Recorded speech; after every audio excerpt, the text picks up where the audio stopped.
Hello friends, मेरे channel में आपका स्वागत है। फ्रेंड्स, अक्सर हमारे घरों में पुराने ब्लाउज़, पुराने पेटीकोट, पुरानी साड़ियाँ पड़ी रहती हैं जिसका हमें समझ नहीं आता कि हम क्या करें। तो आज हम इन्हीं चीज़ों का इस्तेमाल करके 3 नई चीज़ें बनाएंगे। तो आप लोग प्लीज़ वीडियो को एंड तक देखना। तो देखिए, यहाँ पे सबसे पहले मैंने एक पुराना ब्लाउज़ लिया है। इसके स्लीव्स को हमें कट कर लेना है। यहाँ पर इसका स्लीव्स आप देख सकते हैं नेट का है। अब हमें इसे ओपन करना है। तो सबसे पहले हम इसे उल्टी साइड पर पलट लेंगे और पलटने के बाद इसमें जो सिलाई लगी हुई है उसे हमें ओपन करना है दोनों स्लीव्स का। तो देखिए, यहाँ पे दोनों स्लीव्स का मैंने ओपन कर लिया है।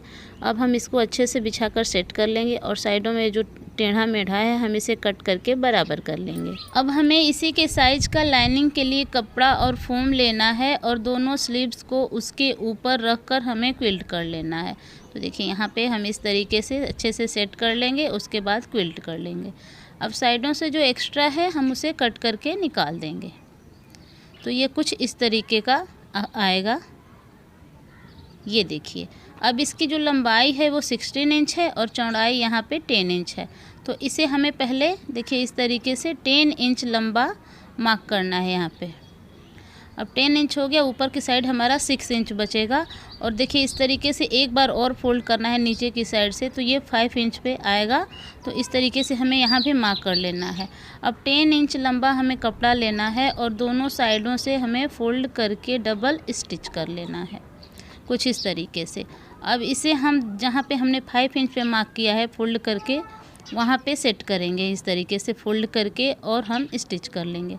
तो ये देखिए, जहाँ पे हमने मार्क किया है दूसरी बार वहीं पे हम इस तरीके से निशान लगा देंगे और फोल्ड वाले स्थान पर हम सेट कर लेंगे और सिलाई कर देंगे। तो ये हमारा पॉकेट बनेगा, इसलिए मैं ऐसा कर रही हूँ। अब दोनों साइडों से हम स्टिच कर लेंगे। तो ये देखिए, यहाँ पे स्टिच हो गया। अब यहाँ पे देखिए 3 पॉकेट बना है, कुछ इस तरीके से। अब हमें ऊपर की साइड थोड़ा सा ओपन छोड़ना था लेस लगाने के लिए। तो यहाँ पे मैं साड़ी से निकला हुआ पुराना लेस ही यूज़ कर रही हूँ और इस तरीके से हम लेस को अटैच कर लेंगे ऊपर की साइड। तो ये देखिए, ये अटैच हो गया। अब हम जो एक्स्ट्रा है साइड में उसे कट करके निकाल देंगे दोबारा से। अब इसके बाद हमें फिर से लेस को लेना है और नीचे की साइड से देखिए फोल्ड करके स्टिच करते जाना है और इस तरीके से राउंड में घुमाते हुए हमें देखिए यहाँ तक लाना है। तो ये देखिए, ये फिनिश हो गया है। अब हमें यहाँ पे इस तरीके से फोल्ड करके बंद करने के लिए वेलक्रो चाहिए। तो यहाँ पे मैंने वेलक्रो का 2 छोटा पीस लिया है। इस तरीके से देखिए हम नीचे रखेंगे और इस तरीके से हम इसे फोल्ड करके देख लेंगे और उसके जस्ट सामने हम ऊपर भी इसे अटैच कर लेंगे स्टिच करके। तो देखिए, ये भी हो गया है।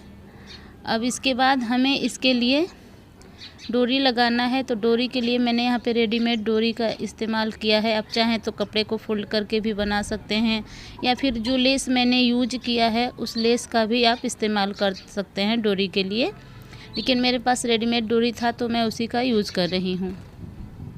इस डोरी को दोनों साइड रखकर हम स्टिच कर लेंगे। तो देखिए फ्रेंड्स, हमारा यह स्लिंग बैग रेडी हो गया है। लेकिन इसे मैं थोड़ा सा और डेकोरेट करना चाहती हूँ। तो यहाँ पे मैंने एक साड़ी पिन लिया है और इसे हम इसके ऊपर इस तरीके से लगा देंगे। तो हमारा जो वेलक्रो अटैच करने में जो सिलाई दिख रहा है वो नहीं दिखेगा, छिप जाएगा और ये काफ़ी ज़्यादा सुंदर भी लगेगा। तो ये देखिए फ्रेंड्स, बिना एक भी पैसा खर्च किए मैंने पुराने ब्लाउज़ से कितना प्यारा स्लिंग बैग बना दिया है। तो अगर आपके घर में भी इस तरीके का नेट बाजू वाला ब्लाउज है तो आप भी इस तरीके का स्लिंग बैग बना सकते हैं और अपने बच्चियों को दे सकते हैं या फिर किसी रिश्तेदारों को भी दे सकते हैं। ये बहुत ज़्यादा प्यारा लगेगा। तो फ्रेंड्स, होप करती हूँ कि ये आइडिया भी आपको पसंद आया होगा। अब आगे बढ़ते हैं नेक्स्ट आइडिया की तरफ। तो नेक्स्ट आइडिया में मैंने यहाँ पे पेटीकोट पीस का यूज किया है। अक्सर हम पेटीकोट का पीस यूज नहीं करते हैं, रेडीमेड ही ख़रीद लेते हैं पेटीकोट, तो इस तरीके से बच जाता है। तो ऐसे पेटीकोट पीस का हम क्या करें। तो यहाँ पे मैंने एक पेटीकोट पीस को ले लिया है और इसे सबसे पहले हमें ओपन कर देना है पूरा। इस तरीके से पूरा ओपन करने के बाद एक किनारे को पकड़कर उसके साथ दूसरे किनारे को पकड़ लेंगे इस तरीके से और उसके बाद बराबर कर लेंगे। तो देखिए, ये डबल हो गया। अब हमें इस तरीके से चौड़ाई में फोल्ड करना है और चौड़ाई में हमें देखिए 17 इंच लेना है। जो एक्स्ट्रा होगा हमारा बाहर निकल जाएगा। अब मैंने यहाँ पे लिया है एक प्लाजो और उस प्लाजो से हम मेज़र करेंगे। तो देखिए इस तरीके से साइडों में हम थोड़ा सा एक्स्ट्रा ले लेंगे, लगभग 2 इंच जितना, और ऊपर से भी 2 इंच जितना ही चौड़ा हम इस तरीके से मार्क करेंगे। अब नीचे की साइड हम 1 इंच डाउन करेंगे इस तरीके से राउंड शेप देने के लिए। तो ये हमारा आसन का कटिंग हो जाएगा। तो इस तरीके से देखिए काफ़ी इजी है इसे बनाना। अगर आप मेजरमेंट के लिए कोई कपड़ा ले लेते हैं अपना पुराना, तो उसे रखकर आप इजली कोई भी चीज़ बना सकते हैं बिना सिलाई सीखे। तो इस तरीके से हमें नीचे तक कट कर लेना है। कट करने के बाद देखिए जो ऊपर की साइड हमने डबल किया था उसकी वजह से यहाँ पे ये जॉइंट है, तो इसे भी हम कट करके ओपन कर देंगे, यानी कि जो दोनों लेग है वो अलग हो जाएगा। ये देखिए एक लेग हो गया और ये दूसरा लेग हो गया। अब देखिए इस तरीके से दोनों लेग हमारा बराबर है। अब इसके बाद इसके ऊपर की साइड और दूसरे वाले के ऊपर की साइड को हम इस तरीके से पकड़ेंगे और देखिए यहाँ से यहाँ तक आसन की सिलाई करेंगे। उसी तरीके से हम दूसरी साइड का भी कपड़ा पकड़ेंगे और दोनों को इस तरीके से पकड़ के सिलाई करेंगे। तो दोनों हमारा आगे पीछे का आसन का सिलाई हो जाएगा। तो देखिए इस तरीके से मैंने दोनों आसन की सिलाई कर दी है, यहाँ पे आप देख सकते हैं। अब इसके बाद हमें ऊपर की साइड फोल्ड करना है इस तरीके से रबर ऐड करने के लिए। तो इस तरीके से रबर से हम मार्क कर लेंगे कि कितना चौड़ा हमें चाहिए। उसके बाद हम डबल फोल्ड करके ऊपर की साइड स्टिच कर लेंगे। अब हमें इसके अंदर रबर ऐड करना है, तो इस तरीके से हम सेफ्टी पिन की मदद से इसके अंदर रबर इंसर्ट कर लेंगे। रबर की साइज़ आपको अपने कमर के अनुसार लेनी है। कमर से 4 इंच कम ही होना चाहिए, तभी इलास्टिक हमारा परफेक्ट आएगा। अब इस तरीके से हम इसके अंदर इंसर्ट कर लेंगे। उसके बाद जो ये ओपन है रबर, तो इसे भी हम स्टिच कर लेंगे। स्टिच करने के बाद हम इसे एक बार अच्छे से अंदर की तरफ खींच देंगे तो ये पूरा सेट हो जाएगा। अब ये जो ओपन है हम इसे भी क्लोज कर लेंगे सिलाई करके। अब इसके बाद जो पहनने पर हमारा रबड़ पलट जाता है उसके लिए हम देखिए इस तरीके से बीच में भी एक सिलाई लगाकर इसे सेट कर लेंगे। तो ये रेडी हो गया। अब नीचे आते हैं इसकी मोहरी के ऊपर। तो यहाँ पे देखिए मोहरी को भी हम इस तरीके से डबल फोल्ड करके स्टिच करेंगे, लगभग 1 इंच जितना चौड़ा होगा ये। अब इसी तरीके से दूसरी मोहरी का भी हम सिलाई कर लेंगे। तो देखिए दोनों मोहरी का सिलाई हमारा हो गया। उसके बाद यहाँ पे देखिए दोनों साइड के आसन का भी सिलाई हो गया है। यहाँ पे मैंने रबड़ भी ऐड कर लिया है। तो ये सारा कुछ कंप्लीट हो गया। अब हमें इसके बीच में इस तरीके से देखिए यहाँ से लेकर यहाँ तक सिलाई करना है। ये देखिए इस तरीके से। तो अब हमारा प्यारा सा प्लाजो रेडी हो गया है। अब इसे हम सीधी साइड पर पलट लेते हैं। उसके बाद देखते हैं कि ये कैसा बना है। तो फ्रेंड्स देखिए बिल्कुल परफेक्ट बना है, काफ़ी सुंदर लग रहा है। तो अगर आपके घर में भी इस तरीके से पेटीकोट का पीस बेकार पड़ा है तो आप भी उसका इस्तेमाल एज ए प्लाजो कर सकते हैं, क्योंकि ये कॉटन का होता है।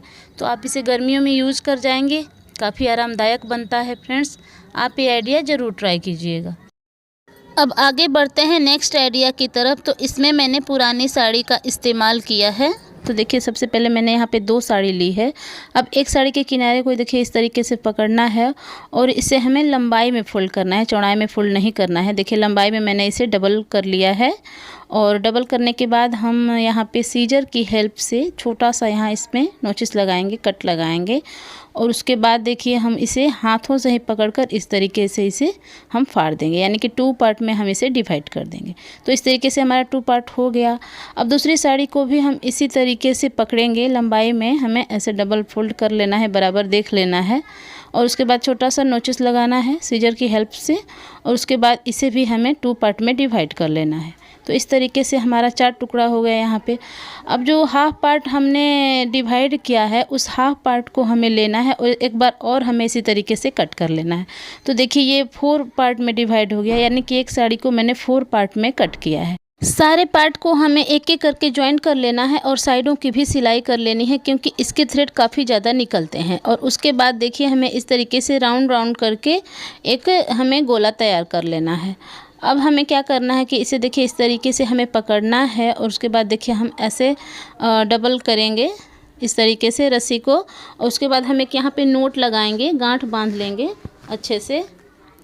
और गांठ बांधने के बाद देखिए इस तरीके से हाथों में इसे डालना है इस तरीके से, और हमें चोटी के जैसा इसे गूँथना है। जिस तरीके से हम क्रोशिया से बुनाई करते हैं उसी तरीके से हमें हाथों से ही करना है, चोटी की तरह हमें बनाना है। यहाँ पे हमें केवल 4 चोटियाँ बनानी है। अब फर्स्ट और लास्ट वाले होल को हमें एक साथ पकड़ना है और उसमें से रस्सी को निकालना है। तो देखिए हमारा दूसरा होल ये तैयार हो गया इस तरीके से। अब इसके बगल वाला जो होल है यहाँ पे जो चोटी हमने बनाई थी उसमें से भी रस्सी को निकालना है, और उसके बाद हमने इस देखिए हाथ में जो हमारे पास है उन दोनों को साथ में पकड़ लेंगे और एक बार और रस्सी को निकालेंगे। तो इस तरीके से हम एक बार इसे बांध लेंगे। उसके बाद हमें क्या करना है कि हमें हर बार घर बढ़ाते जाना है। तो इसके लिए हम मेन होल में नहीं डालेंगे पहले। तो ये हमारा है मेन होल, तो इसमें हमें नहीं डालना है। इसके साथ में जो साइड वाला होल है हम उसे भी साथ में ले लेंगे। उसके बाद हम देखिए इस तरीके से रस्सी को निकालेंगे और उसके बाद हम लास्ट वाले होल में डालेंगे। तो ये अभी मेन होल हमारा बाकी है, तो अब हम एक बार इसमें डालेंगे और उसके बाद देखिए दोनों को एक साथ हम इस तरीके से अटैच कर लेंगे।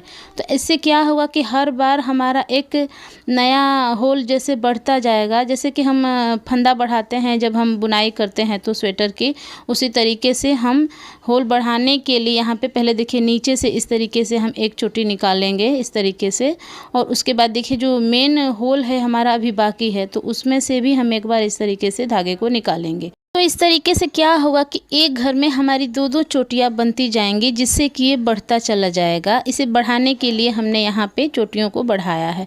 तो इसी तरीके से राउंड में बढ़ता चला जाता है। जिस तरीके से हम किसी भी स्वेटर की बुनाई करते हैं तो घर बढ़ाते हैं तो वो बढ़ जाता है, उसी तरीके से हमें यहाँ भी करना है। तो ये देखिए ये है मेन होल, तो हमें उसमें नहीं डालना है। पहले इसके बगल वाला जो अटैच होल है उसे भी हमें साथ में ले लेना है, और उसके बाद हम हाथों को नीचे से इस तरीके से डालेंगे और रस्सी को निकाल लेंगे। और उसके बाद अभी मेन होल हमारा बाकी है, तो उसमें हम एक बार और देखिए इस तरीके से हाथ को जो है अंदर करके रस्सी को निकाल लेंगे। तो इस तरीके से एक जो होल है यानी कि एक चोटी है उसमें से हमें 2-2 चोटियाँ तैयार करनी है। तो हर बार एक नई चोटी तैयार होती जाएगी, इसी तरीके से ये लंबा होता जाएगा। तो ये देखिए यहाँ पे मैं फिर आपको दिखा दे रही हूँ। ये है हमारा मेन होल। तो मेन होल के साथ हमें बगल वाले रस्सी को भी ले लेना है, उसके बाद हमें इस तरीके से धागे को निकालना है। अब दोनों को साथ इस तरीके से अटैच कर लेना है। देखिए इस तरीके से हम इसकी बुनाई कर लेंगे तो ये धीरे धीरे बढ़ता जाएगा। यहाँ पे मेरी 2 साड़ी जो है यूज़ हुई है तो ये इतना बड़ा हुआ है। अगर आप चाहें तो 3, 4, 5, 6 साड़ियों का भी इस तरीके से बड़ा बना सकते हैं। इसे बुनने के बाद देखिए इस तरीके से हमें हाथों से इसे अच्छे से सेट कर लेना है, तो ये एक अच्छे शेप में आ जाएगा। उसके बाद ये जो ओपन है तो इसे हम देखिए बगल में इसे इस तरीके से होल में डालेंगे धागे को, और इसे हम पलट लेंगे पीछे की साइड, और पीछे की साइड ले जाकर हम इसे गांठ बांध देंगे। तो ये हमारा खुलेगा नहीं, और जो बचा हुआ पार्ट है इसे भी हम अंदर की तरफ हाइड कर देंगे तो ये छुप जाएगा और कभी खुलेगा भी नहीं, और हमें सिलाई भी नहीं करनी पड़ेगी। तो देखिए हमारा प्यारा सा एक डोरमेट तैयार है राउंड शेप का, बिना किसी झंझट के, बिना बुनाई के, बिना सिलाई के। आप इसे हाथों से ही तैयार कर सकते हैं। तो देखिए साइडों में इस तरीके से चोटियाँ आई हैं, काफ़ी ज़्यादा सुंदर लग रहा है, बहुत ही अच्छे शेप में तैयार हुआ है। यहाँ पे मैंने 2 साड़ी का यूज़ किया है। आप चाहें तो इसे बड़ा भी बना सकते हैं 3-4 साड़ियों का यूज़ करके। अब इस मेथड का इस्तेमाल करके आप और भी नई नई चीज़ें बना सकते हैं। यहाँ पे कुछ आइडिया मैं आप लोगों के साथ शेयर कर रही हूँ। वीडियो अच्छी लगे तो like, share and subscribe. Thank you.